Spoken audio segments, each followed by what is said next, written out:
আসসালামু আলাইকুম প্রিয় শিক্ষার্থী, আমি তোমাদের ওমর ফারুক স্যার এ পর্যায়ে তোমাদেরকে একটি বিষয় শেয়ার করব। সেটা হচ্ছে যে কিভাবে আমরা অল্প সময়ে প্রতিদিন আমরা সর্বস্তরে চাকরি এবং অথবা স্কুল কলেজের শিক্ষার্থীরা খুব স্বল্প সময়ে কিভাবে আমরা আমাদের দৈনিক পাঠগুলোকে একটি ডায়েরিতে লিখে শেষ করতে পারি। অর্থাৎ প্রথমে আমাদের যে কাজটি করতে হবে যে আমাদেরকে টু ডু লিস্ট তৈরি করতে হবে। টু ডু লিস্ট, এই টু ডু লিস্ট মানে হচ্ছে প্রতিদিনের তারিখ লিখে একটি ডায়েরি তৈরি করে রাখা, যে আমি কি কি কাজ করব এবং টাইম বাজেট করে নিব আমরা যে কোন কাজটি কত সময়ের জন্য করব।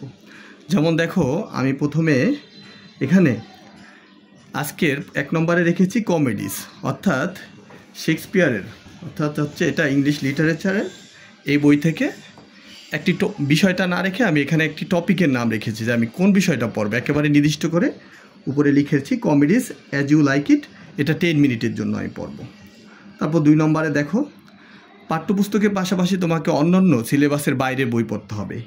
নিজের দুশ্চিন্তা দূর করে কিভাবে লেখাপড়ায় ফ্রুটফুল এডুকেশন কিভাবে অর্জন করা যায়, অর্থাৎ ফলপ্রসূ পড়ালেখা কিভাবে করা যায়, এই জন্য তোমাকে দুশ্চিন্তাহীন নতুন জীবন, এই যে আমি এই বইটি, এটা আমাদের কোনো সিলেবাসের বই না, এখান থেকে চাকরিতেও কোনো প্রশ্ন আসবে না, তবে একটা নিজেকে গুছিয়ে নেওয়ার জন্য বইটি, যে দুশ্চিন্তাহীন নতুন জীবন ডেল কার্নেগির এই বইটা আমি পড়ব। এটা পড়ব আমি কত মিনিট?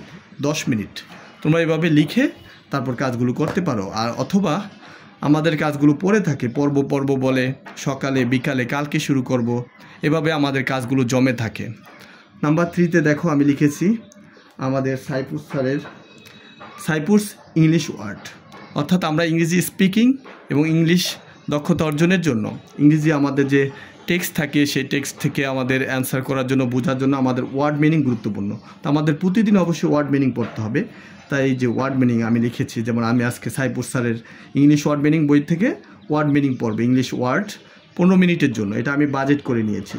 এই টাইম বাজেট করলে তোমাদের সহজ হবে, কাজটি করা হবে এবং তুমি একটি কাজ করলে ওখানে টিক চিহ্ন ইউজ করতে পারো, যে এই কাজটি শেষ, এই কাজটি শেষ, এভাবে টিক চিহ্ন দিতে পারো। 4 নম্বরে আমি রেখেছি কি বাংলা ব্যাকরণ, যে কোনো পরীক্ষার্থীর জন্য, যে সর্বস্তরের চাকরি পরীক্ষার্থীদের জন্য বাংলা প্রাইমারি, বিসিএস এবং এনটিআরসিএস সকল চাকরি পরীক্ষার্থীদের জন্য এই বইটা তো গুরুত্বপূর্ণ, সবাই জানো। তো এটা বহুব্রীহি সমাস, আজকের আমার পাঠ থাকবে 15 মিনিটের জন্য বহুব্রীহি সমাস। তারপরে ইংলিশে স্পিকিংয়ের ক্ষেত্রে আরও গুরুত্ব দেওয়ার জন্য আমি রেখেছি কি এই যে তোমরা বিভিন্ন বিষয়ে এরকম বই কিনতে পারো। যদি তোমাদের লেখাপড়ার প্রতি ভালোবাসা থাকে, অবশ্যই মন থেকে লেখাপড়া করে কিছু করতে চাও, তাহলে তোমাদের বই কিনতে হবে। যেমন এই যে ইব্রাহিমস এলিমেন্টারি স্পোকেন ইংলিশ, এই পাঠ থেকে আমি আজকে লেসন চ্যাপ্টার 2 রেখেছি, 10 মিনিটের জন্য আমি পড়ব। অবশ্যই তোমাকে এই টাইমের মধ্যেই কাজটা শেষ করতে হবে, নতুবা কাজ জমে যাবে, দিনের পর দিন যাবে, কিন্তু তোমার কাজ শেষ হবে না। তারপরে সূত্রের সাহায্যে বর্গ নির্ণয়, এটা হচ্ছে 10ম শ্রেণীর 49 পৃষ্ঠার। আমি 20 মিনিটের জন্য গণিত প্র্যাকটিস করব। গণিতের বিকল্প নেই, যে কোনো প্রতিযোগিতায় এবং সর্বক্ষেত্রে তোমার গণিতের কোনো বিকল্প নেই, গণিত তোমাকে পারতে হবে। তাই সূত্রসহ এই যে বর্গ নির্ণয় আজকের পাঠ থাকবে, বর্গ নির্ণয় 1 নং সব অঙ্কগুলো আজকে করে ফেলতে হবে। আজকের কাজ আজকেই শেষ করতে হবে। আশা করি তোমরা আমার এই ভিডিওটা দেখার পরে এখন এরকম তোমরা টু ডু লিস্ট তৈরি করবে এবং একটি কাজ শেষ করবে।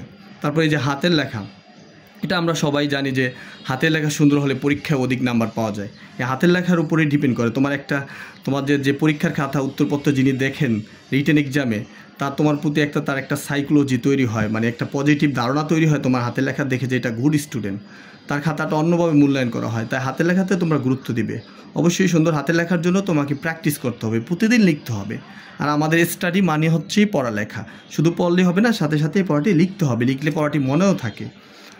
তারপরে আছে কি আজকে সংক্ষিপ্ত আকারে তৈরি করছি, তাই আত্মসমালোচনা। তোমাকে পড়ালেখার পাশাপাশি সারাদিনের মধ্যে আত্মসমালোচনা করতে হবে, যে 5 মিনিটের জন্য হলেও তোমাকে কি কি কাজ করতে হবে, কি কি বাদ দিতে হবে, তোমার আচরণে কী কী পরিবর্তন হবে, তোমার এই পরের দিনের রুটিনে কী কী অন্তর্ভুক্ত করতে হবে, কোন পড়াটা বাকি আছে, কোন পড়াটা শেষ করতে হবে, নতুনভাবে লিস্ট এবং কোনো বই কিনতে হবে কি না, এরকম। তারপরে তোমরা এই যে আরও কিছু গুরুত্বপূর্ণ বিষয়কে বাদ দিয়ে চললে হবে না, সেটা হচ্ছে কি কোরআন তেলাওয়াত। প্রতিদিন তোমাকে অ্যাজ এ মুসলিম প্রতিদিন তোমাকে ন্যূনতম কয়েক মিনিটের জন্য কয়েকটি আয়াত অথবা একটি সূরা কোরআন তেলাওয়াত করতে হবে, পবিত্র কোরআন। তারপরে নামাজ 5 ওয়াক্ত হয়েছে কি না, 3 ওয়াক্ত 4 ওয়াক্ত 2 ওয়াক্ত এরকম লিখে রাখতে পারো যে কত ওয়াক্ত হয়েছে। 5 ওয়াক্ত করার জন্য টার্গেট ফিক্সড করা যে আমি 5 ওয়াক্ত নামাজ পড়বো এরকম।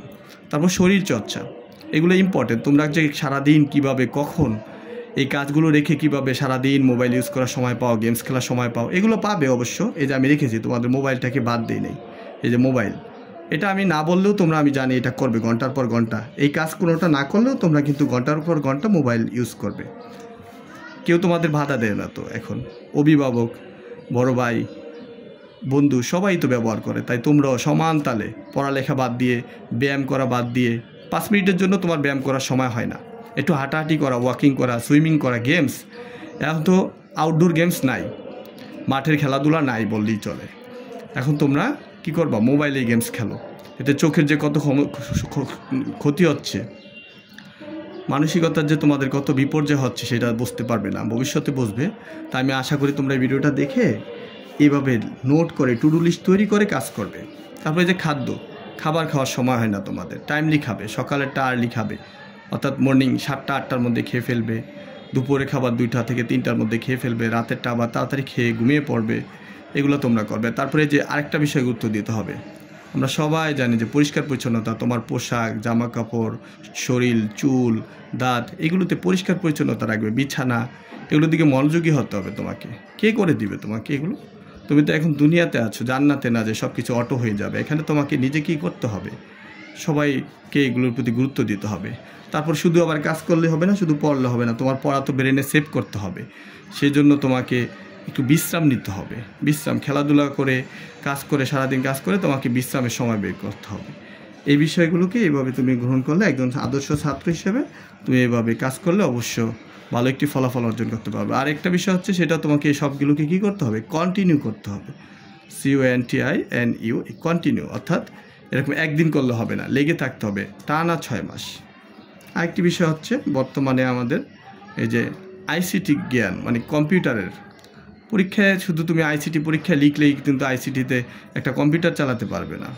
ICT পরীক্ষায় তো সবাই পায়, কিছু না কিছু নাম্বার পায়, কিন্তু কয়জন কম্পিউটার চালু করতে পারে, কম্পিউটার টাইপ করতে পারে, কোনো কিছু, কোনো মেসেজ অথবা কোনো PDF ফাইল এগুলো সেন্ড করতে পারে? সবাই পিছিয়ে আছে। এখানে প্র্যাকটিক্যাল স্টাডিতে তোমাদের আসতে হবে।